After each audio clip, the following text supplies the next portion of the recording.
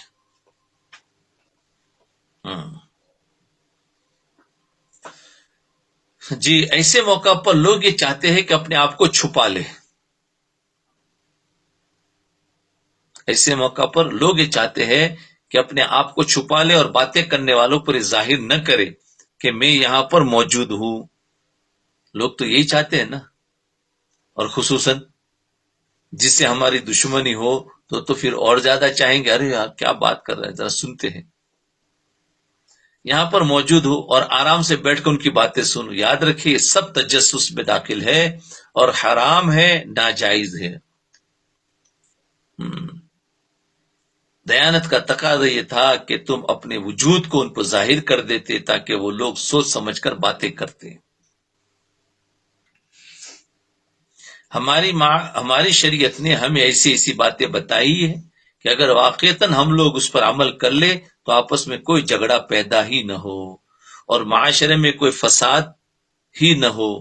جہاں کہیں فتنہ اور فساد اور جھگڑا ہوتا ہے وہ شریعت کی کسی نہ کسی تعلیم کو چھوڑنے کے نتیجے میں ہوتا ہے.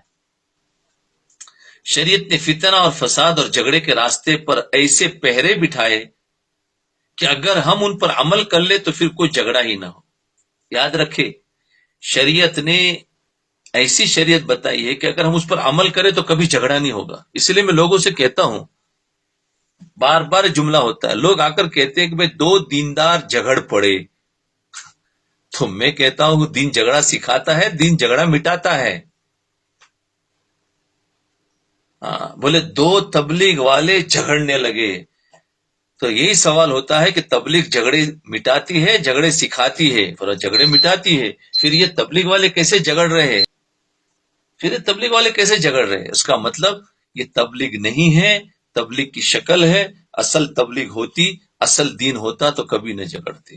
دیکھو حضرت وہی فرماتے کہ اگر انسان کہیں بھی جھگڑتا ہے تو ضرور کہیں نہ کہیں شریعت کے عمل کو وہ چھوڑتا ہے، ورنہ شریعت پر عمل کرے اور جھگڑا ہو تو کبھی نہیں ہو سکتا. تو دیکھو یا تو تجسس کرتے ہیں تو وہ باتیں ہم نے لے لی، پھر بعد میں ہمیں غصہ آئے گا اور ہمارا جھگڑا شروع ہوگا، یا غیبت کے نتیجے میں، تجسس کے نتیجے میں، تکبر کے نتیجے میں، غصے کے نتیجے میں، تو یہ ساری بڑائی کے نتیجے میں یہ سارے جھگڑے شروع. اور اگر شریعت پر عمل کرو تو کوئی جھگڑا ہی نہیں.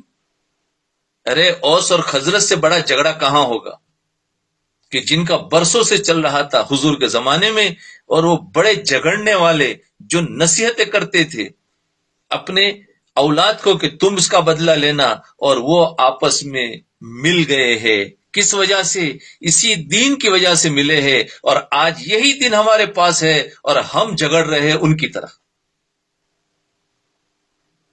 تب بتاؤ یہ دین جب آیا تو بڑے بڑے جھگڑنے والے مل گئے تھے، ان کے جھگڑے ختم ہو گئے، اور یہ دین ہماری زندگی میں آیا تو ہم جھگڑنا شروع کر دیا. تو اب یہ دین ہے کہ کچھ اور ہے؟ اس لیے اب اس کا ٹیسٹ کرانا چاہیے کہ کون سا دین ہمارے اندر آ گیا کہ ہمیں جھگڑا سکھا رہا ہے. تو ابھی یہ شیخ روحانی ڈاکٹر بتائے گا کہ ارے تم جس کو دین سمجھ رہے ہو وہ دین تمہارے پاس ہے ہی نہیں، وہ تو خالی باتیں ہے، خالی شکل ہے، دین ہے ہی نہیں۔ دین اگر ہوتا تو تم جھگڑتے کیسے؟ اس لیے یاد رکھو، آج بھی یقین کے ساتھ ہے کہ جس کے اندر صحیح دین ہوگا وہ جھگڑا ختم ہو جائے گا، اور جہاں دین نہیں ہوگا تو وہاں جھگڑنا شروع کر دیں گے۔ ہاں، تو آج جتنا جھگڑا ہے نا، یہ دین کی وجہ سے نہیں ہے، بے دینی ہے۔ اس لیے اس میں کوئی سوچنے کی ضرورت ہی نہیں ہے، یہی سوچو کہ بھائی اب کیا کرنا، مطلب کہ اس سے بچو کہ اس کے پاس دین ہے ہی نہیں، یہ جھگڑ رہا ہے، اس کے پاس دین نہیں ہے، تو دین والا پکڑو جو جھگڑے کو مٹا رہا ہے، فرمائے یہ دین والا ہے۔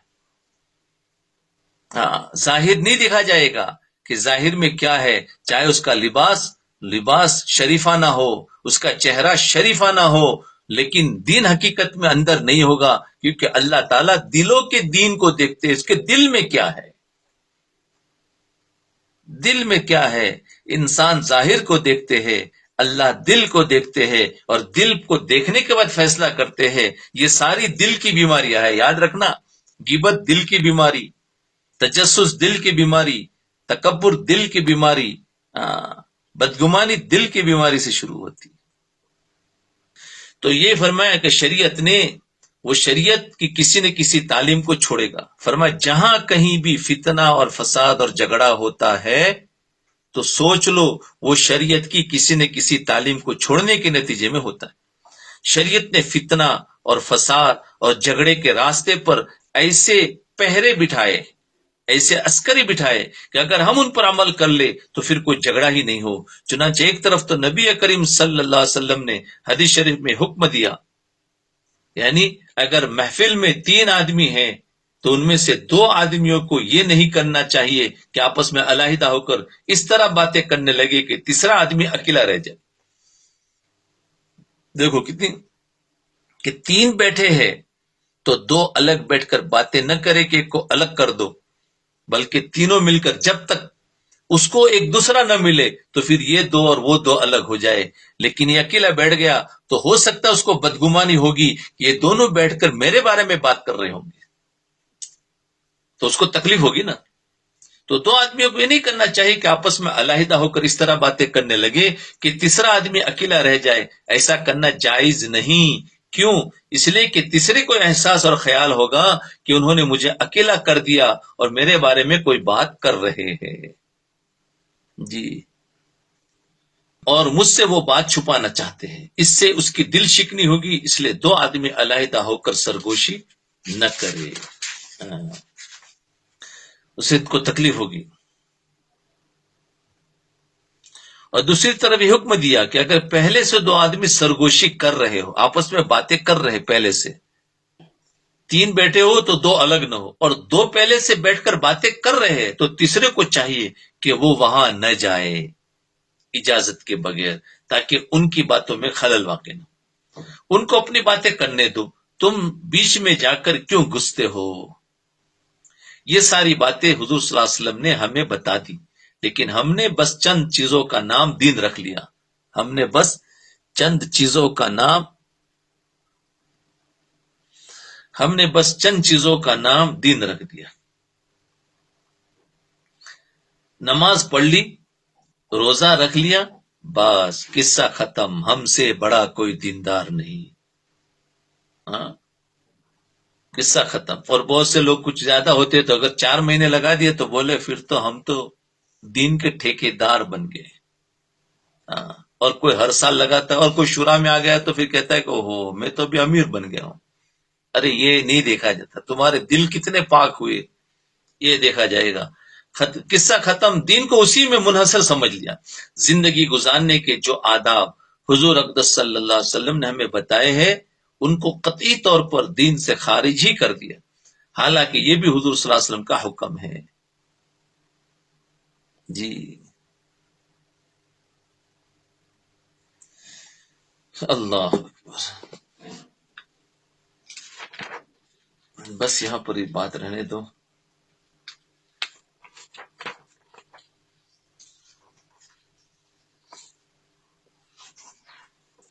اللہ تعالی ہمیں اس پر عمل کی توفیق عطا فرمائے. مراقبہ کر لیں،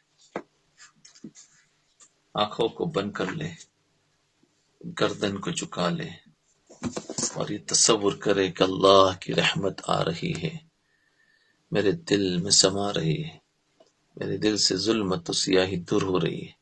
میرا دل کہہ رہا ہے اللہ اللہ اللہ.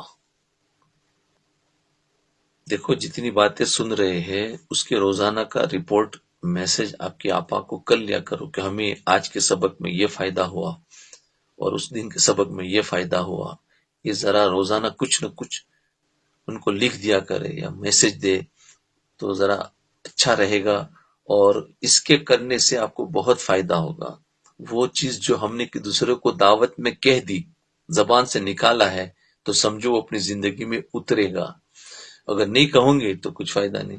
ایک دو تو ہے جو برابر بتاتے رہتے ہیں، لیکن دوسرے لوگ بہت خاموش ہیں، اس لیے بتاتے جائے. اس کو کہتے ہیں کارگزاری، اطلاع بھی ہے، تو اس سے بہت نفع ہوگا. ٹھیک ہے انشاءاللہ.